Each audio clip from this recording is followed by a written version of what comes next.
FTX founder Sam Bankman-Fried was arrested in the Bahamas at the behest of U.S. prosecutors on Monday, the day before he was due to testify before Congress about the abrupt failure last month of one of the world's largest cryptocurrency exchanges. The arrest marks a stunning fall from grace for the 30-year-old entrepreneur widely known by his initials SBF, who rode a boom in Bitcoin and other digital assets to become a billionaire many times over until FTX's rapid demise.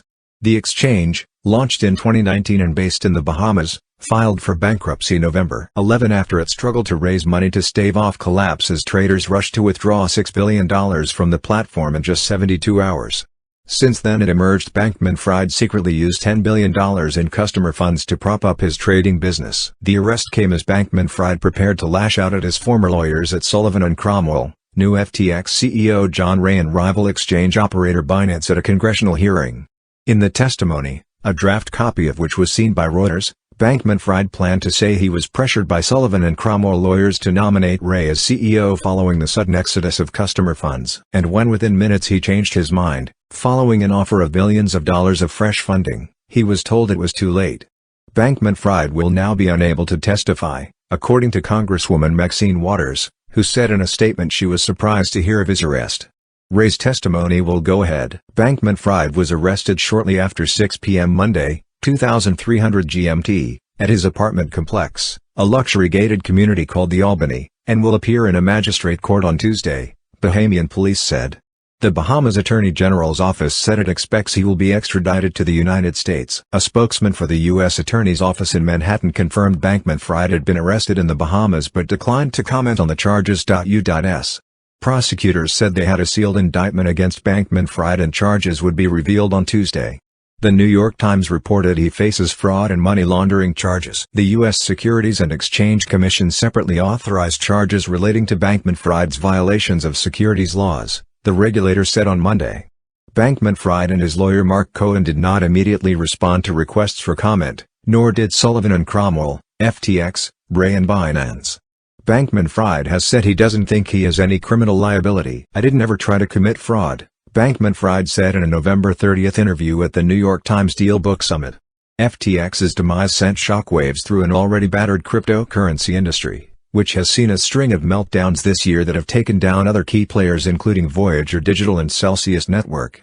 Or trouble might be on the horizon for the industry. Reuters reported Monday that some Justice Department prosecutors believe they have gathered sufficient evidence in their long-running investigation of Binance to charge the world's largest cryptocurrency exchange and some top executives. A Binance spokesperson told Reuters for the article, "We don't have any insight into the inner workings of the U.S. Justice Department, nor would it be appropriate for us to comment if we did." Bitcoin was steady at $17,150. It is down more than 60% this year. Since the collapse of FTX, Bankman-Fried has given numerous media interviews apologizing for his mistakes and explaining what happened at the company, something that legal experts said could allow prosecutors to point to inconsistencies to undermine his credibility with a jury. The defense is going to be completely boxed in by the prior statements SBF has made and the very incisive questions he has answered in the press and on social media, said criminal defense attorney and former federal prosecutor Renato Mariotti. In his written testimony, Bankman-Fried repeated his mea culpa. "I would like to start by formally stating, under oath, I fucked up," he wrote. Then, he launched into an explanation of how things went badly at FTX and his hedge fund Alameda Research, while criticizing Sullivan & Cromwell and Ray as well as arch-rival Binance for their actions as his firm imploded. Describing his decision to give up his role as CEO of FTX and appoint Ray, Bankman-Fried said he was pressured to do so by Sullivan & Cromwell and the general counsel of FTX's U.S. unit, who he said was a former lawyer at the law firm. Bankman-Fried said less than 10 minutes after he had signed a document at 4:30 a.m. on November 10 to make Ray the CEO of FTX, he received a potential funding offer for billions of dollars. Bankman-Fried said he told his counsel to rescind the CEO appointment a few minutes later but was told it was already too late to do so. Bankman-Fried said he had since been cut off from FTX's systems and Ray had not responded to his emails offering help or other information. Bankman-Fried, who had become a prominent and unconventional figure known for his wild hair, t-shirts and shorts during crypto's boom, said the fortunes of FTX and his trading firm Alameda declined rapidly this year as cryptocurrencies crashed amid rising interest rates.